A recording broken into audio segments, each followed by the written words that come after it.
1971년 두 개의 계획서가 거의 같은 시간에 쓰였다. 하나는 습지를 지키자는 인류 최초의 약속이었고 다른 하나는 갯벌을 메워 땅으로 바꾸겠다는 첫 설계도였다. 지구의 한쪽은 지키기로 다른 쪽은 메우기로 했다. 그 사이에 놓인 반세기의 간극은 무엇인가? 그리고 하나의 질문. 쓸모없는 땅이라 불리던 갯벌은 어떻게 인류가 함께 지켜야 할 유산이 되었나? 오늘 그 50년을 따라간다. 새만금을 오늘의 잣대로만 보면 이해할 수 없다. 그 결정은 굶주림의 기억이 아직 생생하던 시대에 내려졌다. 1967년과 68년의 극심한 가뭄, 1970년대 초 세계를 덮친 식량파동, 1980년대 초 냉해로 인한 쌀 흉작, 보릿고개를 막 넘어선 나라에서 농지를 확보하는 일은 곧 국가의 생존이었다. 그 시대의 눈으로 보면 갯벌을 메워 논을 만들겠다는 발상은 어색하지 않았다. 1991년 11월 새만금은 첫 삽을 떴다. 부안에서 군산까지 33.9km, 세계에서 가장 긴 방조제가 갯벌 위에 새 국토를 그리겠다는 꿈이었다. 그러나 아이러니가 있었다. 첫 삽을 뜨던 무렵 한국은 이미 쌀이 남아돌기 시작했다. 1980년대 쌀 재고는 적정선의 2배를 넘었고 자급률은 100%를 넘어섰다. 논을 위한 간척이라는 출발 논리가 공사를 시작하는 바로 그 순간 이미 현실과 어긋나 있었던 것이다. 결국 목적이 바뀌었다. 농업용지 100%로 출발한 계획은 2007년 72%로 2010년에는 30%로 줄었다. 논을 만들겠다며 시작한 사업은 정작 논이 필요 없어진 시대에 완공됐다. 그동안 과학은 갯벌이 무엇인지 밝혀내고 있었다. 쓸모없는 땅은 사실 지구에서 가장 부지런한 땅이었다. 갯벌은 거대한 정화장치다. 수억의 미생물이 육지에서 흘러든 오염을 분해한다. 지구의 콩팥이라는 별명은 시가 아니라 기능에 대한 설명이다. 그리고 생명의 요람이다. 한국 서남해안 갯벌에는 어류 200여 종, 갑각류 250여 종, 연체동물 200여 종이 깃들어 산다. 또한 동아시아와 대양주를 잇는 철새의 급유소다. 결정적으로 갯벌은 탄소를 삼킨다. 2021년 서울대 연구팀은 한국 갯벌이 약 1300만 톤의 탄소를 저장하고 해마다 약 26만 톤의 이산화탄소를 빨아들인다는 사실을 세계 최초로 규명했다. 승용차 11만 대가 한 해 내뿜는 양이다. 그리고 값이 매겨졌다.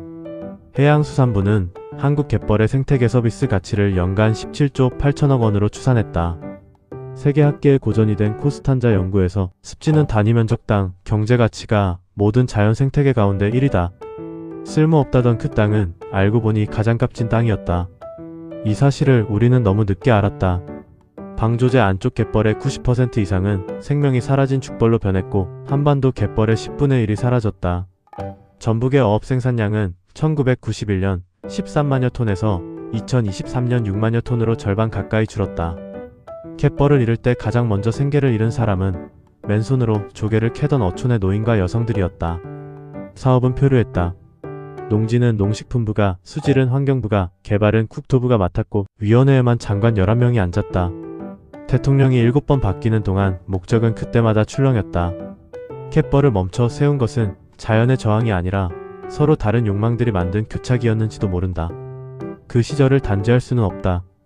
그때는 그런 결정을 할 수도 있던 시대였다.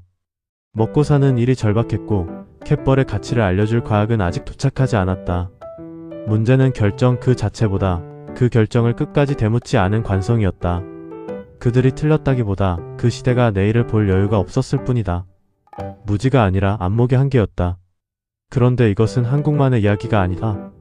일본도 농지를 위해 갯벌을 막았다가 인근 어업이 무너졌고 25년에 걸친 법정 싸움을 겪었다. 간척의 본가 네덜란드는 거대한 간척 계획을 스스로 백지화하고 이제는 메운 땅을 다시 물에 돌려주는 역간척을 한다. 메우는 나라에서 돌려주는 나라로 바뀐 것이다. 미국은 1989년부터 습지 순손실 제로를 국가 목표로 삼았다. 우리만 어리석었던 것이 아니다.